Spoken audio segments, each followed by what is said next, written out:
трета седмица в болницата. С помощта на Надежда Добри се възстановяваше отлично. Тя не преставаше да му повтаря, че в душата си той носи диамант. Помогна му да се шлифова този диамант и да заблести с най-чисти чувства на покаяние, надежда и вяра. Наближаваше Великден.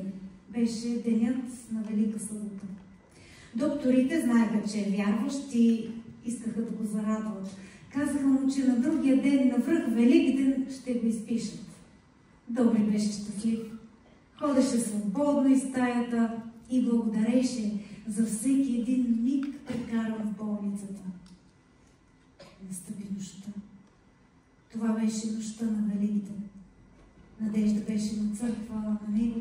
Толкова му се искаше да бъде с нея. Диамантът в душата му блестеше все по-силно и неговата светлина беше създала още едно чувство – любов.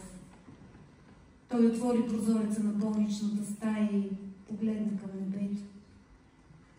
Искаше да откъсне една звезда с ръката си и да я подари на Надежда. Искаше да коленичи пред нея и да й подари